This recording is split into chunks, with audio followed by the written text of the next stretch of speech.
compartilhando a palavra do Senhor. E eu quero rapidamente, antes de começar, agradecer a minha família, meus primos. Eu sei que vocês vieram para me honrar como família, como prima, como sangue do meu sangue. Eles vieram do Rio. E eu quero assim rapidamente dizer para os irmãos que se hoje eu estou aqui como pastora, crente, é fruto dessa família. Porque na nossa família, meus pais não eram, meu pai era totalmente contra crente, a minha mãe mexia com o espiritismo. Na verdade, na família crente era minha avó, a minha tia e meus primos. E quando a gente era pequena, eu fui para os Estados Unidos com 14 anos. Então, obviamente, antes dos meus 14 anos, toda vez que estávamos na casa da minha tia, o Sandro pegava o violão dele, tocava os hinos da igreja, minha tia com as minhas primas contava a historinha da Bíblia com o flanelógrafo. Então, eles plantaram a semente da nossa vida e eu sei que foi através da oração deles, porque sempre tem alguém orando por nós, sempre. E foi através da oração deles que nós fomos alcançados. Deus teve que nos tirar daqui e nos levar para lá, mas não importa, O importante é que nós encontramos a Ele, somos salvos e hoje, para a glória do Senhor, eu posso estar ministrando para vocês, amém? Glória a Deus. Irmãos, vamos abrir a palavra em Lucas 15, eu vou ler do 11 ao 24, amém? É uma passagem muito conhecida, foi aquilo que Deus colocou no meu coração, sobre o filho pródigo. Então, vamos ler Lucas 15, 11 a 24. Diz assim: um certo homem tinha 2 filhos, e o mais moço deles disse ao pai: Pai, dá-me a parte da fazenda que me pertence. E ele repartiu por eles a fazenda. E poucos dias depois, o filho mais novo ajuntou tudo, partiu para uma terra longínqua e ali desperdiçou a sua fazenda, vivendo desolutamente. E havendo ele gastado tudo, houve naquela terra uma grande fome, e começou a padecer necessidades.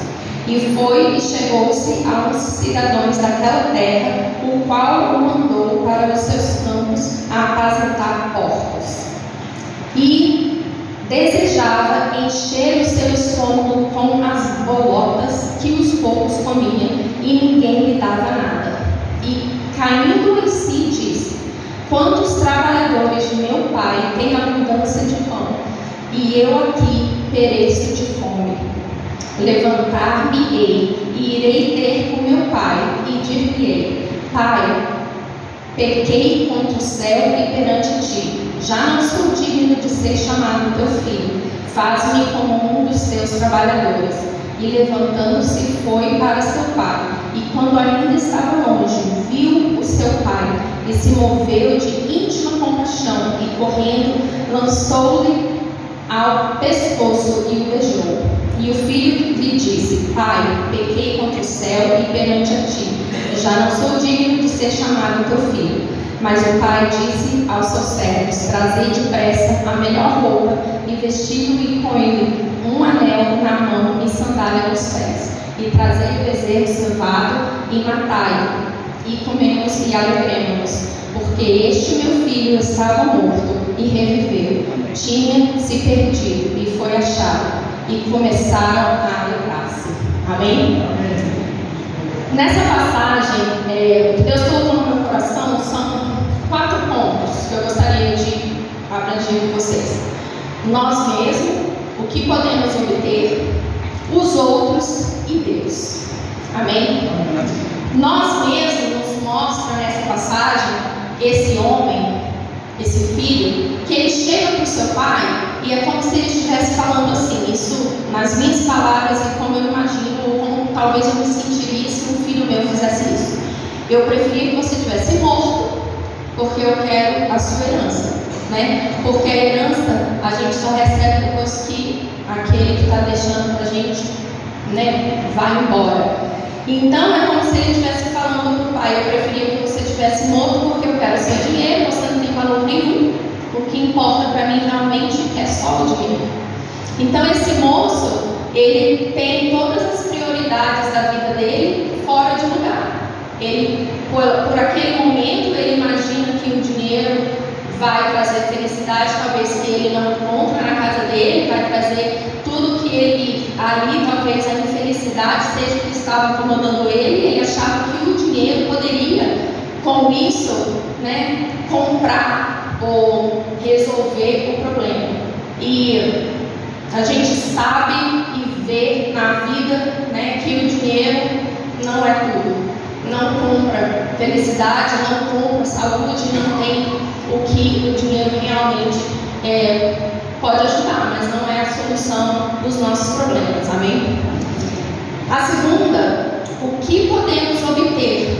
Nós vemos que quando temos dinheiro, sim, podemos obter coisas, podemos ter carros, podemos ter casas, e é exatamente isso que ele imaginou. Ele imaginou: agora com todo esse dinheiro eu vou sair, vou fazer o que eu bem entender, ninguém vai me dar ordem, ninguém vai falar. Porque quando nós somos nós, infelizmente nós temos muita dificuldade de aceitar o que o pai está falando, obedecer o que os pais estão falando, seguir aquela linha que nos é colocada. Então nós achamos que podemos fazer tudo, podemos sair fora, podemos fazer aquilo que bem entendemos e achamos que está tudo bem. Muitas das vezes, infelizmente, não é o melhor para nós.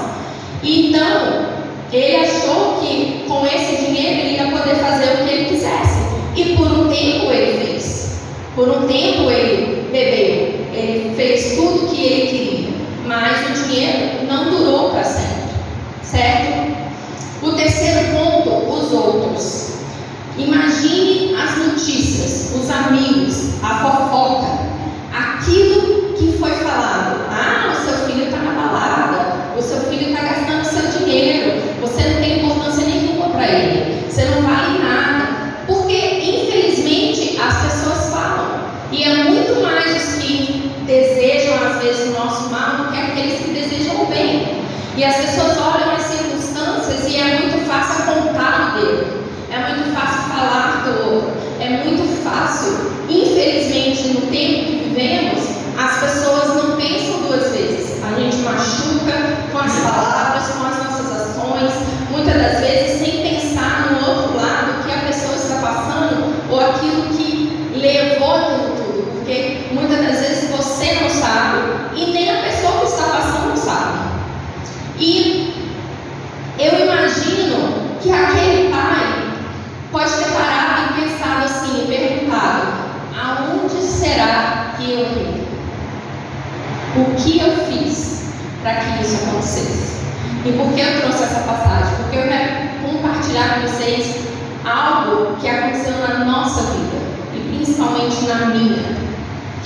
Nós fomos para os Estados Unidos, aceitei Jesus, casamos antes de termos nossos filhos, já éramos pastores, ele era, eu ainda não. Mas criamos os nossos filhos no Evangelho, criamos os nossos filhos na igreja, indo em todos os cultos. Eu fazia o sacrifício que fosse preciso para levar o Tiago e a Daniela para a igreja. Eles tinham um trabalho na igreja toda quarta-feira, que era 3 horas da tarde, que era preparando líderes. E eu saía, eu deixava para tirar o meu almoço entre 2 e 3. Para sair do trabalho, pegar eles na escola, levar na igreja e voltar para o trabalho. Eu não tinha tempo de parar nem para comer. Ou eu fazia isso, ou eu comia. Mas eu fazia toda quarta-feira, porque eu queria eles envolvidos, porque eu queria eles na presença do Senhor, porque eu queria eles servindo a Deus. Amém? E quando a Daniela fez 18 anos, infelizmente a cabeça dela completamente virou. E a Daniela saiu de casa. Ela nunca tinha trabalhado. E antes dela fazer 18 anos, ela falava: não quero fazer 18 anos, não quero fazer 18 anos, eu não quero ser uma adulta, eu não quero ser uma adulta. E aí, pouco tempo antes, ela resolveu que queria trabalhar. E foi trabalhar em um lugar perto da nossa casa. E ali se envolveu com certas pessoas que não eram de pé, infelizmente. E quando a Daniela saiu, eu fiquei completamente destruída.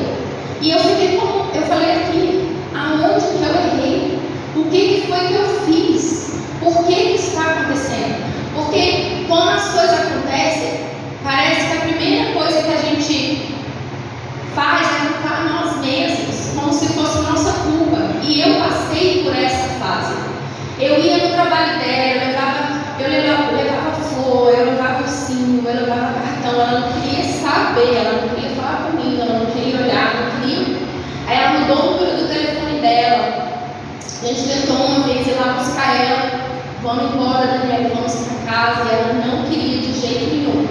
Chegou um dia, eu fui no trabalho dela, chorando, e eu pedi para falar com o supervisor dela. E falei assim com ele: pelo amor de Deus, fala com a minha filha para voltar para casa. Aí ele falou assim para mim: por que você está chorando? Eu já tenho 3 anos que não falo com meus pais. Isso é normal, acostuma. Aí eu pensei: essas pessoas estão influenciando a Daniela. E, irmãos, os 3 primeiros meses, eu dormia chorando, eu acordava chorando, eu trabalhava chorando, o dia inteiro. Chegou ao ponto, eu nunca faltei um dia de trabalho, eu não deixei de fazer o meu trabalho, só que um dia, a pessoa acho que ele fala RH, né? Ela foi, sentou na minha mesa e falou assim: Aline, nós estamos preocupados com você, você precisa reagir. Você trabalha o dia inteiro chorando, ninguém está reclamando do seu trabalho, ninguém está falando aqui que você não está fazendo o que é necessário, mas você precisa reagir, senão você vai morrer. Porque eu só chorava. E aí eles falaram assim: nós vamos pagar para você ir em um psicólogo para te ajudar. E eu fui na primeira consulta, fui na segunda, não foi bom, fui na terceira, falei: não adianta. Falei: bom, não adianta. Eu chego lá e falo para a mulher o que está acontecendo, ela fala assim para mim: essa dor deve ser muito, muito difícil. Eu falei: isso aí eu já sei, me explica como é que eu faço para sair disso, né? E até que passou mais um tempo, eu consegui achar uma psicóloga cristã que me ajudou. Mas nesse tempo, irmãos, a Daniela ficou fora de casa por 9 meses. Desses 9 meses, 6 meses eu não sabia se ela estava viva. Eu não tinha um número de telefone. Todas as amigas que eu tinha contato não me falavam. Ninguém, minha família toda tentou se aproximar. Ela bloqueava todo mundo no Facebook e no telefone dela. Então assim, eu não sabia absolutamente nada sobre a vida do que estava acontecendo. Então para mim era como se eu tivesse enterrado uma filha viva. E aquilo era muito difícil de lidar. Eu não sabia lidar com aquela situação. Então, essa história do filho pródigo, assim, ela não pegou o dinheiro e saiu, mas ela sumiu. Era como que, meu Deus do céu, o que aconteceu? Eu não conseguia entender.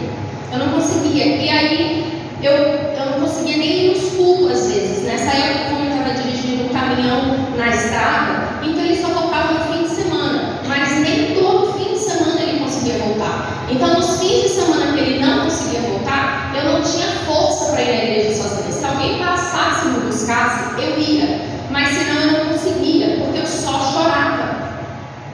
E tudo bem, foi passando tempo e Deus começa a trabalhar, Deus começa a falar com você, e veio algo que Deus me revelou e foi aonde mudou. E eu quero levar vocês agora na palavra do Senhor. Vamos para Gênesis 27.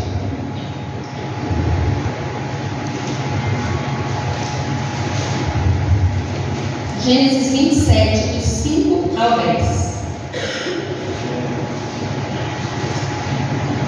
Diz assim: E Rebeca escutou quando Isaac falava ao seu filho Esaú, e foi-se Esaú ao campo para apanhar caça que havia de trazer. Então falou Rebeca a Jacó, seu filho, dizendo: Eis que tenho ouvido o teu pai que falava com Esaú, teu irmão, dizendo: Traze-me caça e faze-me um guisado saboroso para que eu coma e te abençoe diante da face do teu Senhor, antes da minha morte. Agora, pois, filho meu, ouve a minha voz naquilo que eu te mando. Vai agora ao rebanho e traze-me de lá 2 bons cabritos, e eu farei deles um guisado saboroso para teu pai, como ele gosta. E levá-lo-ás a teu pai, para que o coma e para que te abençoe antes da sua morte. Eu não vou ler tudo para não ser tão extensivo, mas nós conhecemos a história que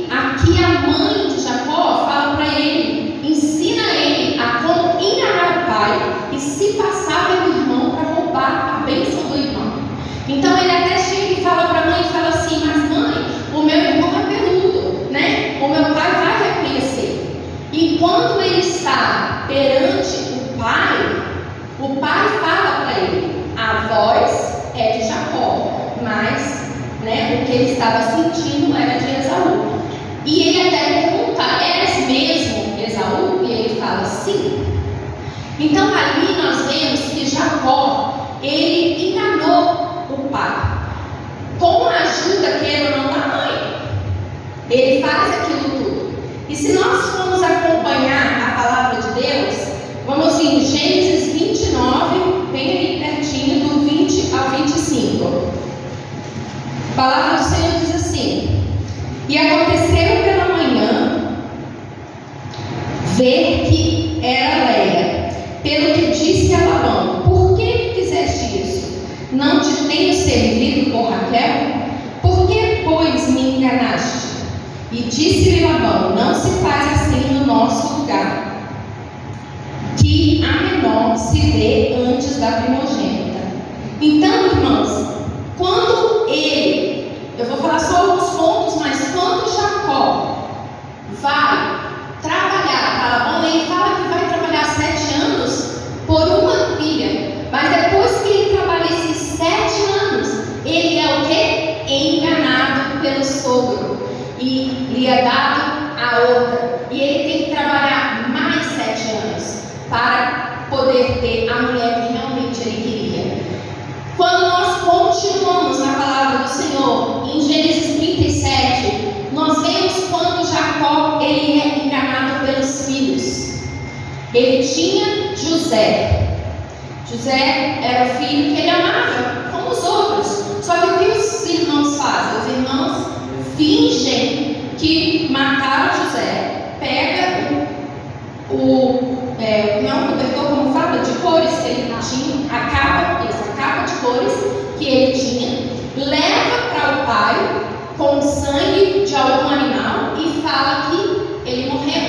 Irmãos, eu sempre quando leio essa história, eu fico imaginando assim: ele tinha vários filhos, ele tinha 10, fora os outros, certo?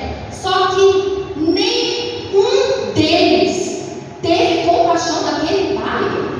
A palavra de Deus diz que ele rasgou as suas vestes de tanto sofrimento, de tanto que aquilo estava machucando, e nenhum teve coragem de contar a verdade, de ver o sofrimento do pai e não contar a verdade. É até difícil de acreditar, porque, meu Deus, como assim? Mas está na palavra do Senhor, e ele chorou, e ele acreditou que o seu filho tinha morrido, ele acreditou que aquilo tinha acontecido. E nós vemos mais uma vez na vida de Jacó que ele foi enganado, agora pelos filhos. Eu só escolhi algumas passagens para falar, porque, né, não dá para a gente aqui falar várias coisas, mas isso não foi as únicas coisas que aconteceu na vida dele que ele foi enganado. E quando eu entendi essa palavra, eu caí em si na minha história, na nossa história com a Daniela, e eu falei: na vida de Jacó existia um espírito familiar que a mãe dele abriu as portas. A mãe dele abriu as portas, ensinando ele a enganar o próprio pai. E isso foi atrás da vida dele o tempo inteiro. E eu fiquei pensando nessa passagem e falei: meu Deus, aonde que está o problema com a Daniela? E eu comecei a pensar, e aí eu comecei a voltar na minha descendência, do lado da minha mãe. A minha avó, a minha mãe teve 3 filhas, mulheres. A minha avó, a filha mais nova, que era minha tia Marinete, ela sempre foi assim com a minha mãe, com a minha avó. Ela não estava nem aí. Ela fazia o que tivesse que fazer, ela fazia para prejudicar a minha avó. Até empréstimo no banco, quando a minha avó era viva, o nome da minha avó ela tirou para minha avó ter que ficar pagando para a aposentadoria dela. Ela não, quando a minha avó ficou doente, ela foi uma da que não foi no hospital. Minha mãe e a minha outra tia direto no hospital, porque a minha avó não tinha seguro. Então ficavam ali o tempo inteiro com ela, né, dando atenção, cuidando. cuidando, e ela não estava nem aí. Aí a gente vem agora para a geração da minha mãe. Na minha mãe nós somos 4 irmãs. A mais nova, que é a Amanda, infelizmente ela também é assim com a minha mãe. De todas nós 4, ela não se importa, ela não liga, ela não procura. Com a minha mãe e com o meu pai. Ela não tá nem aí. Infelizmente a minha irmã, mas é a realidade. Quando a minha mãe, acho que 2 anos atrás, teve um problema de coração, eu estava no hospital. Eu sou a única que moro na mesma cidade que a minha mãe, em Orlando. Minhas irmãs mais velhas são gêmeas, elas moram em New Jersey, que de carro são 18 horas, de avião são 3. E a minha outra irmã mora no Texas, que é mais ou menos na mesma distância. Então, eu só que estava ali do lado. No hospital, minha mãe teve uma cirurgia do coração. A gente não sabia se ela ia sobreviver, não ia sobreviver, o que ia acontecer, claro, né? Porque sempre a gente fica com aquele medo. E a minha mãe, nesses 2 dias antes dessa cirurgia no hospital, a Andréia ligou, a Ana ligou, eu estava ali o tempo inteiro. Aí ela me perguntou um dia: você falou para sua irmã Amanda? Eu falei. Só que a Amanda não ligou, a Amanda não quis saber. Mas voltando para a minha história, quando isso tudo, eu falei assim: existe um espírito na minha família que age nessa área. E quando eu consegui detectar, irmãos, aí eu comecei a orar. Aí eu peguei força, porque eu falei: agora eu sei onde está o problema. Agora eu sei onde que o diabo está tentando destruir a minha família.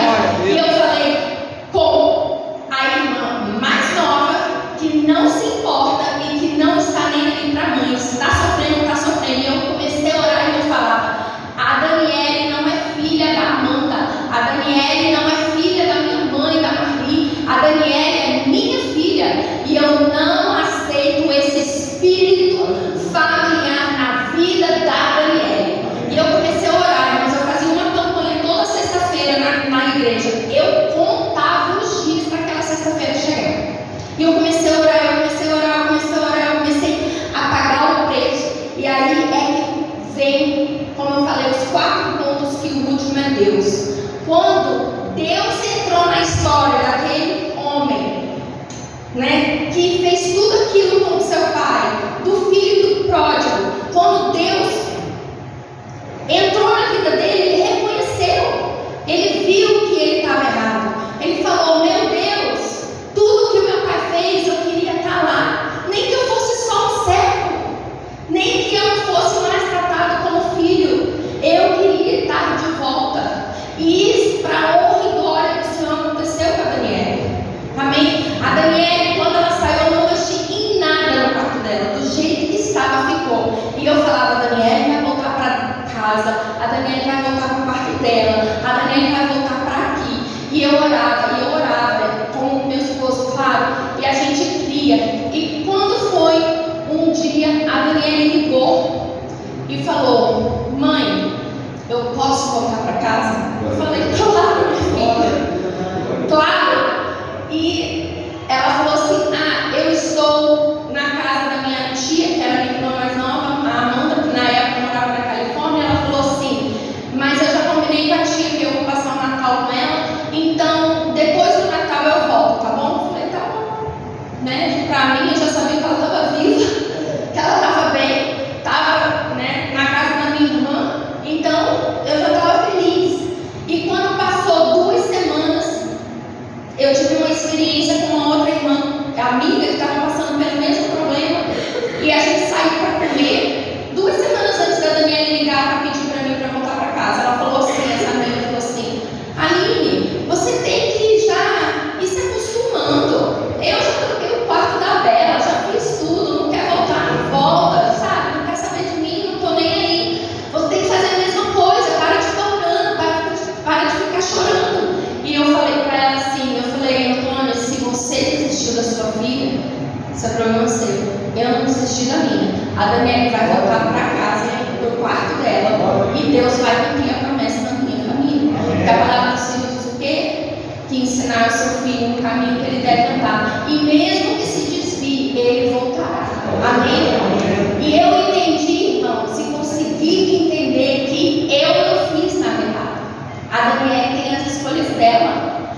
Daniela é uma adulta, ela faz o que ela quer, eu não tenho controle.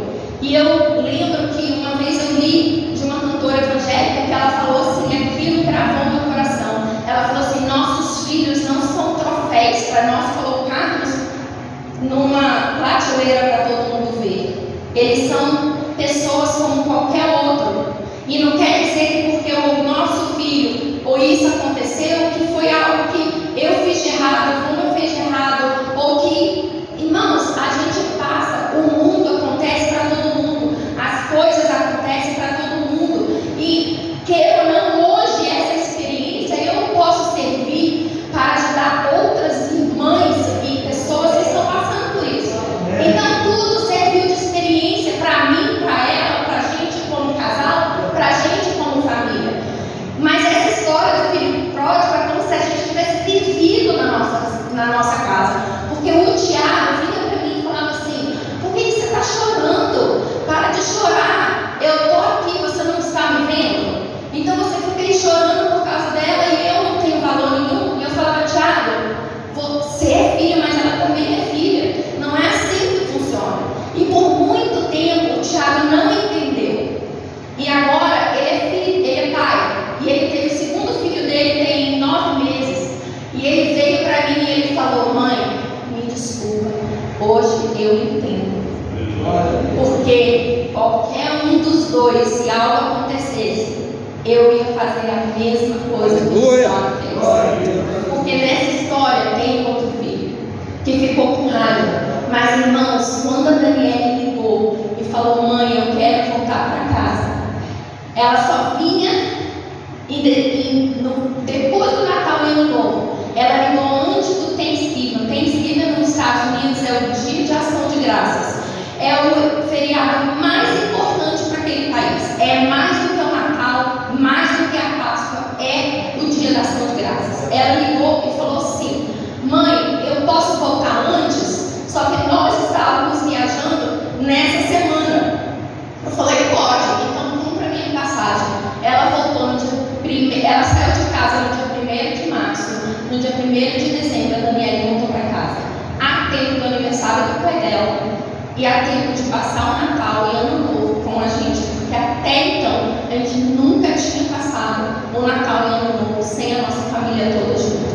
Amém? Então, irmãos, o que eu quero hoje deixar com você é que a gente passa por situações, mas às vezes existe um espírito familiar que está na sua família e que você não se dá conta.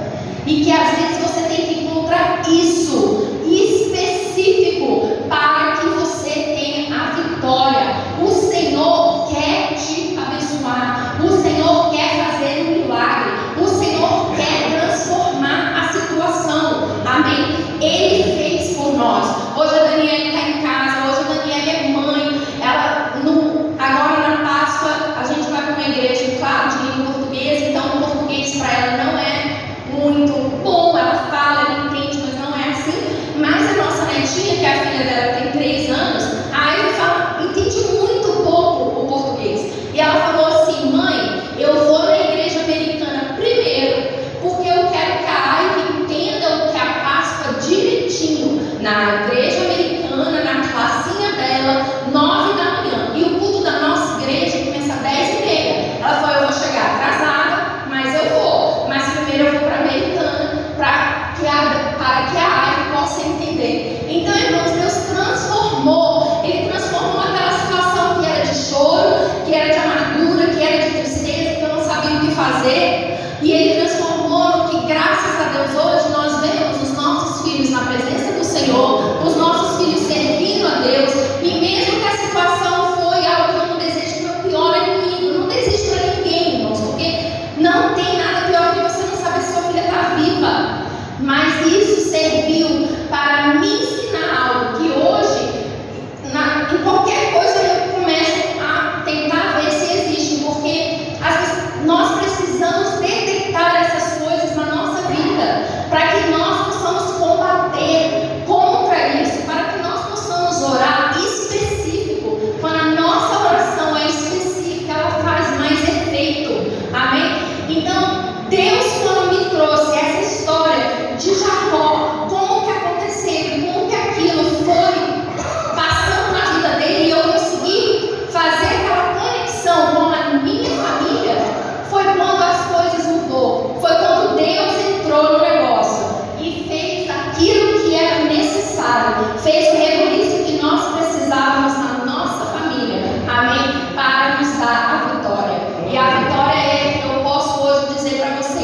Eu e a minha casa servimos ao Senhor. Amém? A Daniela está de volta e agora está grávida, vai ter uma outra, né, outra neném, outra menina, e está levando elas para a igreja, está buscando ao Senhor, e Deus mudou a história da nossa família. Amém? E Ele pode fazer o mesmo com você. Se você está passando por uma situação difícil, você não entende, na família, no trabalho, seja o que for, eu quero dizer nessa noite, Deus pode fazer o mesmo por você. Amém? Eu pedi a Jéssica que tocasse um louvor, e eu gostaria que ela tocasse, que você abaixasse a sua cabeça, que você ouvisse, que você meditasse nesse louvor, e que Deus possa falar ao seu coração. E depois do louvor, se o pastor permitir, eu fazer uma oração com vocês, amém? Nós vamos orar. E Deus vai agir na sua situação, naquilo que você precisa, no milagre que você precisa da parte dele. Amém?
agradecer. Uma salva de palmas para Jesus, amém?